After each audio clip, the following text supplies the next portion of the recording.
बुलेटिनच्या सुरुवातीला पाहूयात एक महत्त्वाची बातमी। राज्यसभेत आज परीक्षा सुधारणा विधेयक मांडलं जाणार आहे। तर लोकसभेनंतर आज राज्यसभेत विधेयक मांडलं जाणार। राज्यसभेतही विरोधक सत्ताधाऱ्यांमध्ये खडाजंगीची शक्यता वर्तवण्यात येते। नीट परीक्षेतील पेपरफुटी प्रकरणात धर्मेंद्र प्रधान यांना राजीनामा द्यावा लागला। कोकण जनता पार्टीनं आंदोलन केलं होतं आणि धर्मेंद्र प्रधान यांना या प्रकरणी राजीनामा द्यावा लागला होता।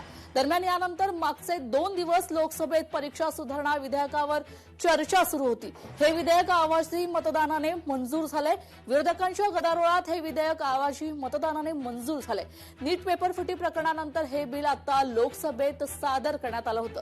2 दिवस या बिलावर चर्चा झाल्यानंतर काल ते आवाजी मतदानाने मंजूर करण्यात आलं। आज लोकसभेनंतर आज राज्यसभेत मांडलं जाणार परीक्षा सुधारणा विधेयक। राज्यसभेतही विरोधक आणि सत्ताधाऱ्यांमध्येही खडाजंगी होण्याची चिन्हे आहेत।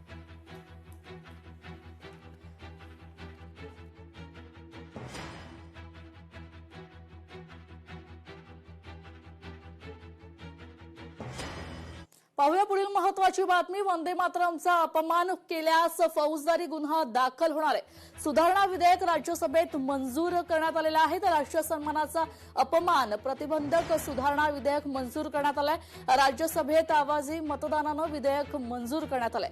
वंदे मातरम या राष्ट्रगीताचा अपमान हा फौजदारी गुन्हा ठरवण्याची तरतूद असलेले राष्ट्रीय सन्मानाचा अपमान प्रतिबंधक विधेयक 2026 बुधवारी राज्यसभेत आवाजी मतदानानं मंजूर करण्यात आलं।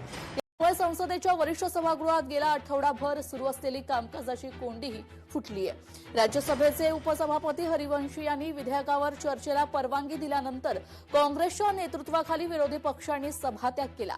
काँग्रेस तुष्टीकरणाचे राजकारण करून वंदे मातरमचा अपमान करण्याचा प्रयत्न करत असल्याचा आरोप विधेयकावरील चर्चेला उत्तर देताना केंद्रीय गृहराज्यमंत्री नित्यानंद राय यांनी केला आहे। वंदे मातरमला विरोध करणं म्हणजे भारत तेरे तुकडे होंगे गँगचे मनोधैर्य उंचवण्याचा प्रकार आहे, असा दावाही त्यांनी केला।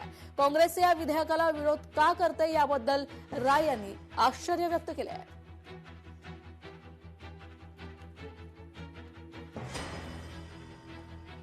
तर पाहूया पुढील महत्त्वाची बातमी। शिवसेना पक्ष आणि चिन्हांसंदर्भात आज सुनावणी पार पडणार आहे। आज सुप्रीम कोर्टात सुनावणी पार पडेल। सरन्यायाधीश सूर्यकांत जॉयमला बागची यांच्या खंडपीठासमोर आज सुनावणी पार पडणार आहे। शिवसेना पक्ष आणि चिन्हांसंदर्भात आज सुनावणी पार पडणार आहे।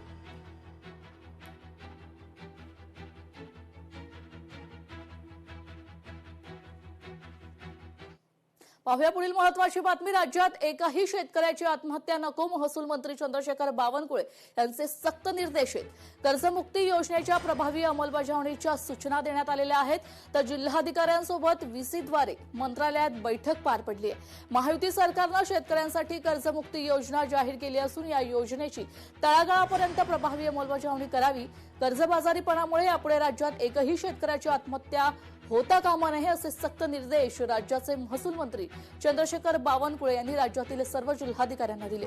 मंत्रालयातील महसूल मंत्र्यांच्या दालनात सहकार आणि महसूल विभागाच्या वतीनं आयोजित करण्यात आलेल्या व्हिडिओ कॉन्फरन्सिंग बैठकीत ते बोलत होते।